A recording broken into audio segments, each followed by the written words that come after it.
All right, you guys, welcome back to the DM and Friends. I am DM Angelo, and today we're going to be moving right along on our Weird Gear Chronicles.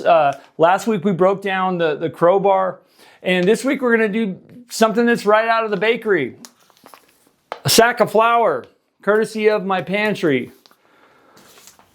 You know, and now if you're a modern 5e player or Pathfinder or something like that, a player is going to see flour on the equipment list. What do you mean by that? You know, they might laugh. Well, they think what? But, the paladin's going to bake cookies for the goblins,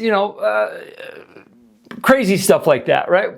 But back in classic first edition Advanced Dungeons and Dragons, you didn't have endless spell slots. Even if you had a magic user, right? And you certainly didn't have a magical radar. So let's talk about why a simple, very, very simple, cheap sack of cooking flour is actually one of the most brilliant tactical items, a veteran dungeon crawler can carry. So let's talk strategy. In old school D&D, the dungeon was actively trying to kick you in the butt. Early designers like Gary Gygax love throwing things at you that you literally couldn't see. Invisible stalkers, pixies, shifting magical fields, hidden traps. And you didn't know about them until you stepped on them, right? So in modern game, the mechanics solve this for you, right? You roll a d20, you look at your character sheet, and the DM gives you an answer, right? But in classic AD&D, BX, all that back then, old school play is actually player skill. You had to interact with the environment directly. If something is invisible, how do you handle it without magic? You coat it with something. Flour. And flour became a legendary piece of gear at our table because it was dirt cheap, number one. It probably, I don't even have a cost for this. It would have probably been 1 copper piece at the local bakery, and it allowed the low-level party to weaponize the physical reality of the world. You aren't rolling a check to see if you notice the invisible creature. You are physically throwing a handful of dust in the air, forcing the dungeon to reveal its secrets. So I came up with some practical uses, and this is just what I've seen at the table. And I'll get into what you guys put on the post because it was amazing. I got so many comments, and we'll get to that in a second. But I came up with 3 things that I've seen done at my table, and there might be a lot more that I'm just not really remembering, but or heard of people use. So these are the what I came up with. So you're in a room, right? You hear footsteps, but there's nothing there. You don't panic. You open up a sack and you throw a handful of flour in the air, and poof, the flour sticks to the invisible creature, right? It coats them. I've seen this done at the table. Very, very amazing way of handling this. So how about tracking movement? So that's the first one. And tracking movement threats, right? So you find a dusty corridor, right? That's always what the players ask. Is there dust on the corridor? Do I see tracks, right? So, maybe you put down a fine layer of flour on there, and then when you check back, you see if there's footprints been there, and that could be an invisible creature too, right? So you can find out exactly who passed there, how many. Perfect way to figure this out. And like I said, I've had players do this, and it's brilliant.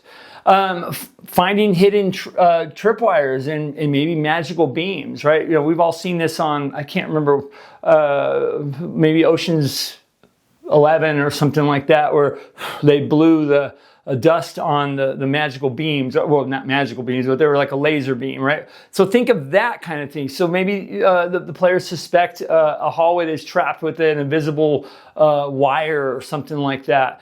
So you can gently blow a handful of flour in the area to reveal them.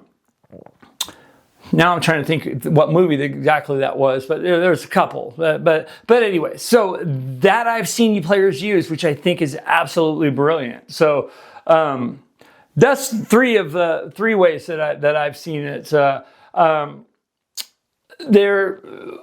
I do want to get to, so thank you guys, number one, because I got 53 comments on the last post that I asked you guys for your experiences in this. So I'm going to go down the list and I am going to call everybody out, give you guys shout outs.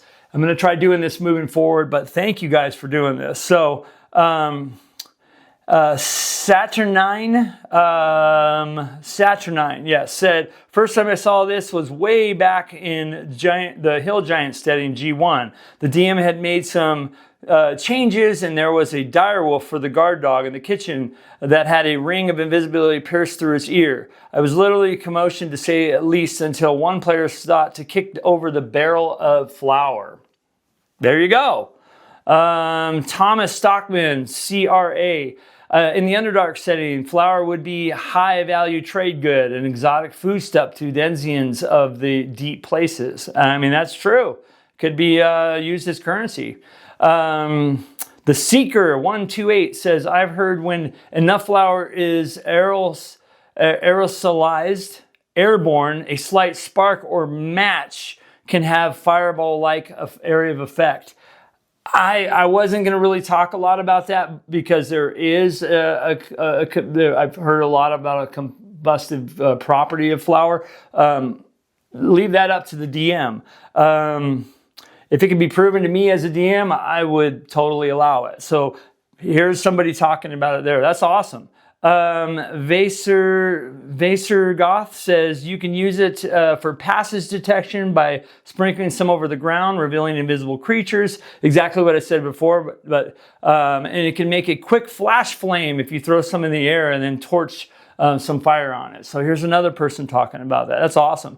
Thomas Stockman comes back and says, flour will do as plaster of Paris in a pinch. That's true. Inferior to gentium, but if paste is needed to patch something, or for some reason the party wants to make a casting of something, there you go. I mean, these are the ingenious, the player skill stuff we talk about. Mac Thompson says, I've obviously never considered this until I read the Pool of Radiance novel. Invisibility detection via milled grain. Excellent in its simplicity. Awesome. JTXG4D1 says, detect invisible and secret doors are the main non-culinary uses. Depending on your DM, might be able to create a cloud of fire, obscure enemy sight for the gateway. There you go. That's another one. Or hit enemy caster to make him choke, sneeze, prevent casting. Wow, didn't even think of that one. I mean, as an AD&D DM, I allow, if the players can think of it, I roll with it. And you know, there's a great example of that. Oh, he also says you can apply it to your boots to create ghost footprints to mislead, delay, confuse, scare, control patrols. Yeah. Thomas Stockman says, of course, the point of this is creative uses. However, flour frying, he talks about frying pan and campfire variety of hot food options for tired adventurers. Okay. The Pale Emperor says uses for flour. 5e pair players are thinking, yay, dwarven pancakes. Drag. Dreg says, when I think of flour in a medieval-like setting, I immediately think, why don't the equipment tables include an item such as a hand mill, its cost, the usage such powder created at time spent milling. Okay. Captain Cook, I've never used it myself, but I see several uses for it, some of which have already been mentioned. You could use it as makeup to make yourself look ghostly or sick. Okay, that's a good one. A little water, you can sterilize your hair, and spikes and some freakish looking hairdo. You can also make a paste to put notices or symbols on many surfaces. I mean, there it is. Yeah. Mark the Shark says, can be used to determine air currents. I mean, that's true too. Can be tossed into the eyes of an enemy to distract them. Let me see. Thomas Stockman again says, and he even says, sorry for spamming, because fresh bagels are always better than frozen in your morning coffee. Dan the Final Arbiter says, I literally just used flour to find the edges of a secret niche in Tankar's BX game at CNY. I mean, there it is. That's a classic way of doing stuff. So, let me see. Yeah, and then somebody, SW33N3Y says, had a GM blow up the party once due to use of flour to find an invisible stalker while he had a torch lit. So, man, I'm going to be thinking about that with as a DM. Air currents, make fake ghosts. Casting moldering with a salted dough. Okay.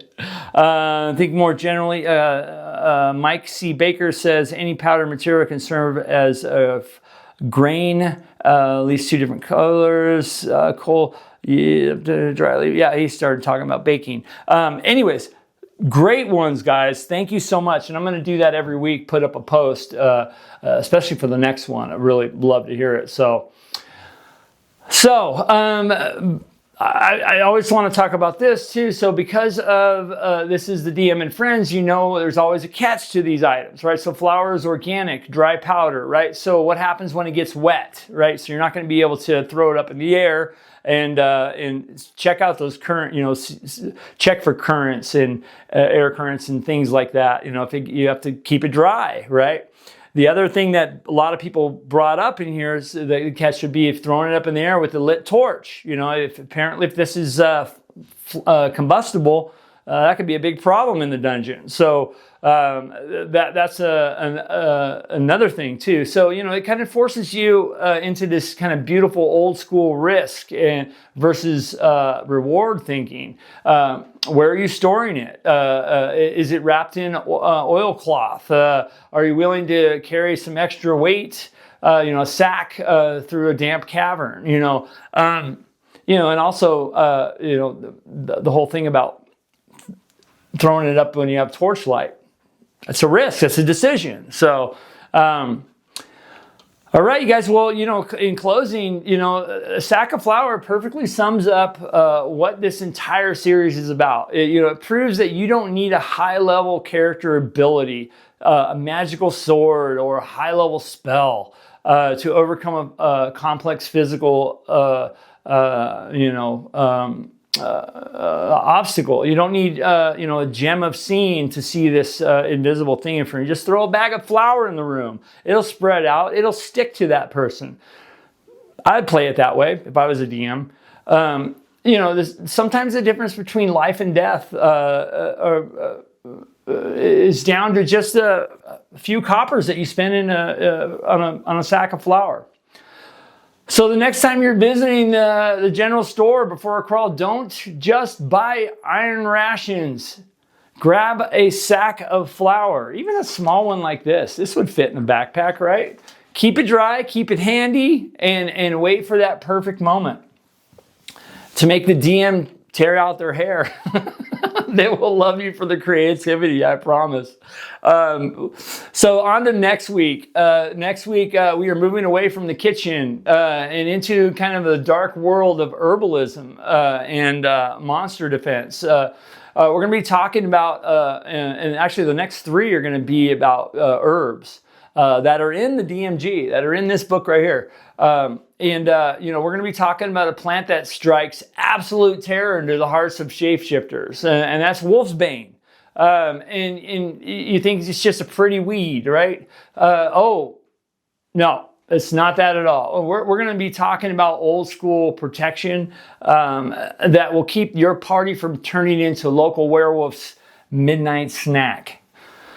So that's next week, and I'll put up a post because I'd love to hear your guys' experience with Wolfsbane. And there's a lot of stuff with that too, so we'll really get into that. There's some entries in the DMG. It kind of gets a little deep on the uses of Wolfsbane. So, all right, you guys, this has always been a blast. Doing the Weird Gear Chronicles has been super fun. And if you have an awesome story about using flour or something like that from the kitchen, be sure to put it in the comments. I love hearing your guys' experiences, and it's been a lot of fun, the banter back and forth, and just hearing, because you guys are coming up with some things that I've never seen in my gaming career, if you want to call it that. So thank you guys for that.